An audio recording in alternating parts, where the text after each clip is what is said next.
For 30 whole years, this guy was basically a ghost, a phantom who ruled America's most powerful crime family, all while wandering the streets of New York in a bathrobe, mumbling to himself. He actually convinced the world, the courts, and even the FBI that he was insane. But was he? This is the absolutely incredible story of Vincent Gigante, the mob boss who played the long game and managed to fool an entire nation. This right here, this was the cold, brutal philosophy that ran the Mafia, a world Vincent Gigante would eventually come to dominate. See, it wasn't just about violence for violence's sake. It was about control, it was about silence, and it was about absolute, unquestionable power. This single sentence was basically the unwritten constitution of his shadow empire. So this is really the heart of the whole thing, the central paradox of Vincent the Chin Gigante. On one side, you've got the public image he spent decades building, this mentally unstable guy who looked like he couldn't even tie his own shoes, let alone run a massive criminal enterprise. But on the other side, you have the reality, a brilliant, ruthless strategist, the undisputed boss of the Genovese crime family, pulling strings that reached into pretty much every corner of the American economy. And that really brings us to the core question of this entire story, doesn't it? Was this all an act of just unparalleled strategic genius, a performance that outsmarted the federal government for 3 decades straight? Or was he a paranoid man who got so lost in the role he created that the line just blurred? Well, let's find out. To really understand the myth, we've got to first understand the man. And his journey, it didn't start in some dark alleyway with the mob. Nope. It started in the boxing ring, right under the bright lights. So Vincent Gigante was born back in 1928, smack in the middle of a Manhattan neighborhood where the Mafia wasn't just around, they pretty much were the law. For a young Italian-American kid like him, the mobsters were the most successful guys he knew.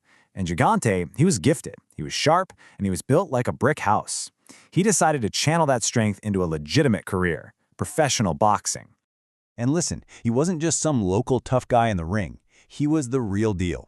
In 25 professional fights, he racked up 21 wins, and 18 of those were by knockout. This wasn't some side hustle. This was a legitimate shot at becoming a champion. It was a real path away from all the crime and poverty that was all around him. But, well, the mob doesn't really like to let local talent get away. So in 1947, they paid him a visit. And it wasn't an invitation, it was an ultimatum. They saw his strength, they saw his smarts, and they decided he belonged to them.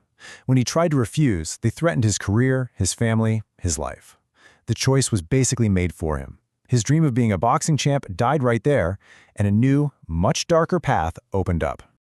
So, just like that, Gigante steps into a world that has its own government, its own set of laws, and its own very brutal form of justice. And to really get how he rose to the top, you have to understand the code he would eventually master and then manipulate. The Mafia, it runs on this really rigid pyramid of power. At the very, very top, you've got the boss of all bosses, the final word on everything. Right below him are the bosses of the individual families, like the Genovese family. Then you have the underbosses, the captains, and finally, the soldiers out on the street. Gigante, he was going to climb this entire ladder, from the very bottom rung to the absolute peak. And this whole structure is held together by these unbreakable rules. The most important one is this: a boss rules for life. You don't just vote him out. And trying to kill a boss? That's a death sentence. Not just for you, but probably for your entire family. And betraying the code of silence, what they call omerta, that's the one sin that is never, ever forgiven. You got to keep these rules in mind, because Gigante is about to put them to the ultimate test. Okay, this is where the story goes from being a typical mob tale to something more like a psychological thriller. This is the beginning of the act. I mean, just look at this timeline. It's absolutely staggering. In 1957, Gigante gets the order to kill the boss, Frank Costello. He messes it up, and Costello identifies him. That should have been it, a death sentence.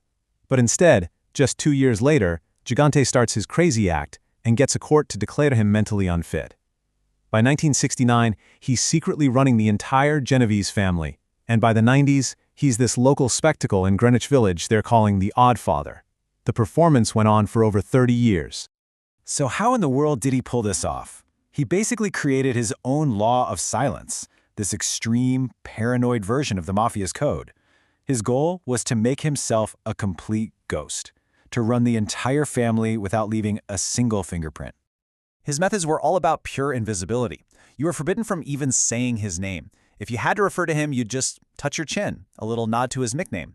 He never spoke directly to his soldiers. Messages were passed down through layers and layers of intermediaries. He created this atmosphere of paranoia where everyone was spying on everyone else, making sure all the information flowed right back to him. And the whole time, to the outside world, he was just some crazy old man wandering the streets. An act this perfect? Well, it couldn't last forever. But it wasn't a slip-up or some dumb mistake that brought him down. No, it was a calculated, absolutely ruthless move by the FBI that targeted his one and only weakness. I mean, for decades, this actually worked perfectly. He was directing a multi-billion-dollar criminal empire, ordering murders, running rackets, all from behind this shield of feigned insanity. The FBI knew he was the boss, but they couldn't prove it. In their system, he was a ghost. Then, the first cracks started to show. High-ranking mobsters actually started to break the code of silence. Guys like Salvatore Sammy the Bull Gravano became government witnesses. And they told the FBI in no uncertain terms, he's not crazy. He's the boss. It's all an act. And that gave prosecutors the confirmation they needed to finally go after him. But even after they finally arrested him in 1997, Gigante didn't even flinch. He kept up the performance in court, during all the psychiatric evaluations, and even in prison. He was completely committed to the role. So the FBI realized they couldn't break the man himself, so they decided to try and break his heart instead. Their new strategy was simple and brutal.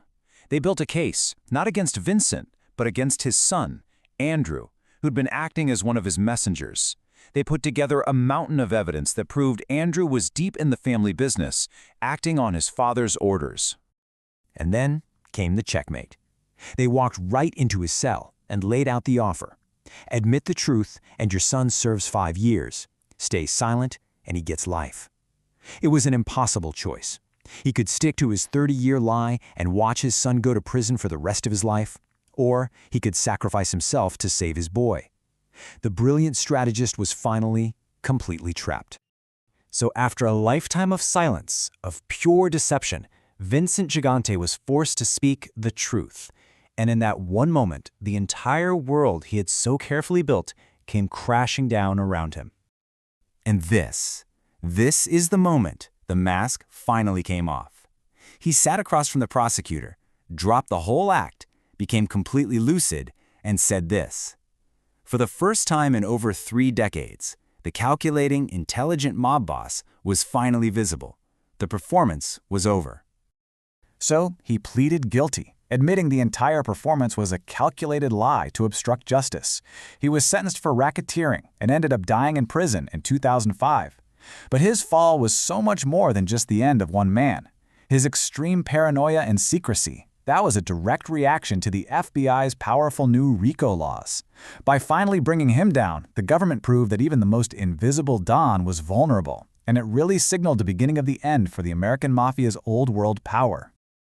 So we end up right back where we started, with the central question of his whole life. Was Vincent Gigante's 30-year performance an act of pure strategic genius, a masterclass in deception against the most powerful government on Earth? Or was it the paranoid obsession of a man who, in his quest for absolute power, ended up sacrificing his own identity and maybe, just maybe, blurring the line between the act and reality?